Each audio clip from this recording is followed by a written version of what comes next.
I remember clutching the strap of my bag tightly, my fingers turning white, my chest clenching with anxiety. My younger sister, Anya, was beside me, her legs shaking as if it were a normal trip. She leaned her head against the window and sighed. "I wish Dad would bring me ice cream when we get home," she muttered. I choked up. She was absolutely sure Dad was her favorite. Subscribe to our channel. Let us know where you're watching in the comments. The bus shook in the storm, the driver struggling to steer. The tires skidded on the wet road. The bus lurched and crashed into a fence. Windows shattered, glass shattered, and chaos ensued. After the silence, groans and screams echoed. My leg was caught in the twisted metal, my jeans soaked in blood. "Dad," I whispered. Anya's trembling voice came from the wreckage. "Dad, we're here." I saw Dad running through the rain through the broken door. My heart pounded. He'd save us. He climbed over the wreckage, his hands shaking but steady. Papa's eyes fell on Anya. Her arm was bruised, the seatbelt caught. He started to free her. I screamed, "Papa, my leg!" Trapped in the metal, bleeding. Papa took one look, his face hard. A look of contempt directed at Anya. "You first," he said quietly. I mumbled, "Papa, My throat choked with blood. He broke Anya's belt, freeing her. I screamed in pain, the metal sinking deeper. "Papa, don't leave me."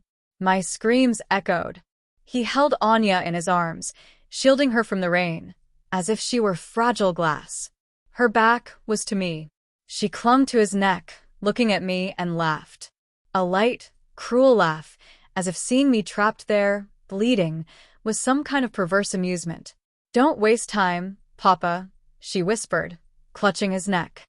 "She's always been useless." He nodded. And in that moment, I felt my whole body freeze, not from the bleeding or the rain, but from the harsh reality that my father had decided who deserved to live. I screamed until my throat burned. He didn't even look back.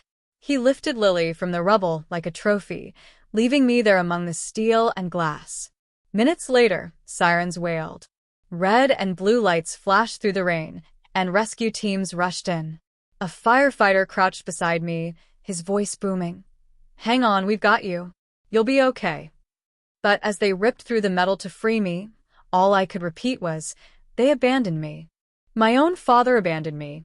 And the moment the oxygen mask covered my face, a vow burned within me, stronger than any wound. If they thought I would be dragged away, broken, and forgotten, I had no idea what I could do. The hospital smelled of disinfectant and steel. The lights were bright, buzzing above me, and I oscillated between consciousness and sleep. My leg was in plaster, my arms were wounded, my ribs were bandaged. Every movement was torture, but nothing hurt more than remembering the truth. They left me, they saved her. The doctors said Rick survived. I didn't feel lucky. I felt empty, as if my father's decision had ripped open something deeper than the accident. It took 3 days for him to arrive.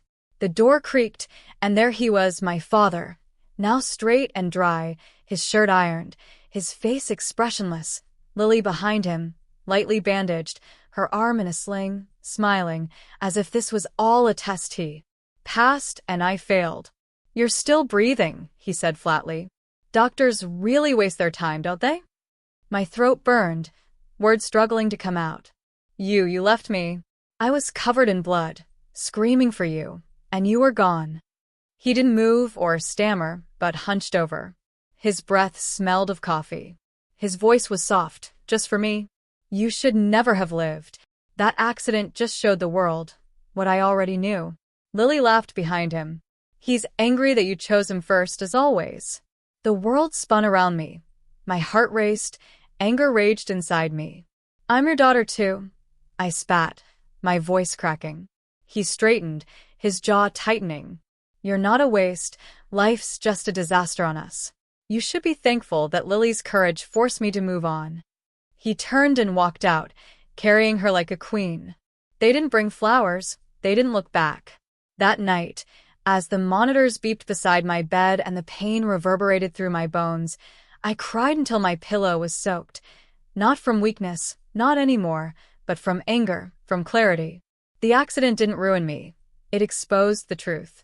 My parents not only neglected me, they wanted me to disappear, and worse, they wanted me to just accept it, but I didn't. I couldn't. Rehabilitation was arduous. Every step was painful.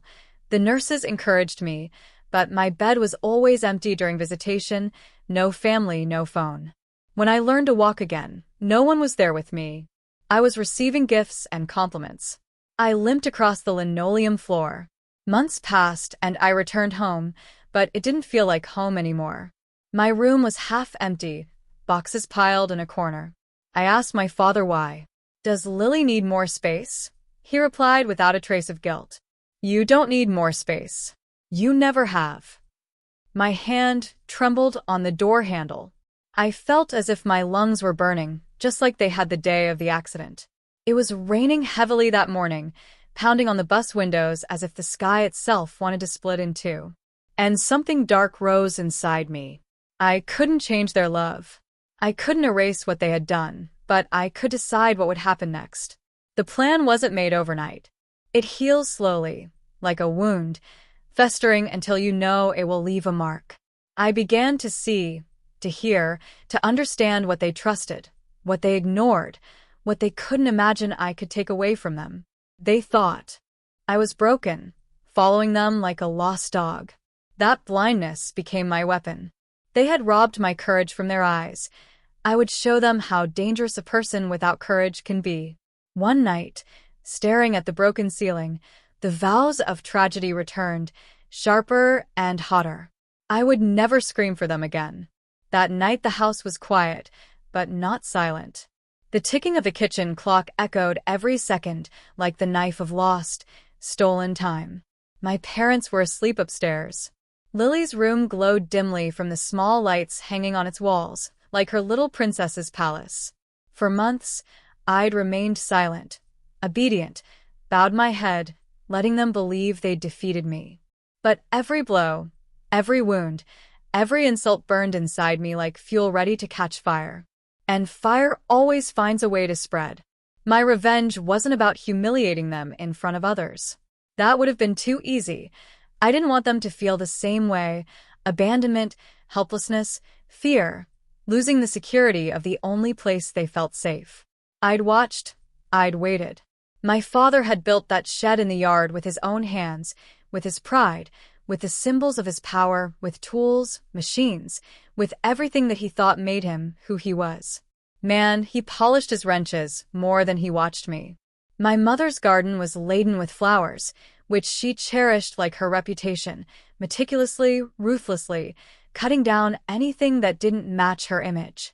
Lily's doll, her perfume, her glittering clothes, all hidden, protected from the world like treasure. That night, I made sure to take every tool, every machine, every symbol of her power. I destroyed it, smashed it to pieces, ruined it, not burned it. Fire is too strong. I wanted to leave her empty, hollow, like I had been thrown under a bus. I broke the handles, poured oil on the wood, cut the wires. When I finished, her heart of pride was just a corpse. Then the garden. I uprooted the flowers, plucked them with my bare hands until the earth clung to my fingers and my nails broke. My lungs burned, but I didn't stop. Roses, lilies, tulips, their petals scattered like ashes. I sprinkled a handful of salt on the ground, knowing nothing would ever grow there again. The place I loved most now reflected the desolation she had sown in me. And then Lily, I didn't touch her. That would have made me like her. I chose something deeper. I went to her room and took every glittering thing. Her dolls, her expensive perfume, her golden hairbrush, the clothes my parents had spent thousands on. I arranged her things, silk, perfume, dolls, one by one in the mud, pressing them until the silk turned to mud. Perfume bottles broke like glass bones, the dolls like corpses sunk into the ground. I didn't burn them. I doused them in water, just as they had left me. The house began to shake, but I sat at the kitchen table, hands dirty, body trembling, my chest thumping with a brutal, liberating strength, not weakness. My eyes shone with pain, anger, and a firm, unfettered resolve. My father was the first to emerge, roaring at the sight of a shed. When he saw his withered garden and Lily slumped to her knees in the mud, screaming, clawing at her torn clothes and dolls, crying like the little girl he always protected, he turned to me. My father's face was red with anger. "What did you do?" I stood up. My voice didn't tremble. My body didn't flinch. "I did what I was taught. You threw me under that bus. You let me bleed. You taught me that courage is a choice. So I chose. I decided to erase everything you value, just as you tried to erase me." My mother lunged at me, but I backed away, looking her straight in the eyes. Now she knows what it feels like to lose her. I wasn't just a thing. I was flesh and blood.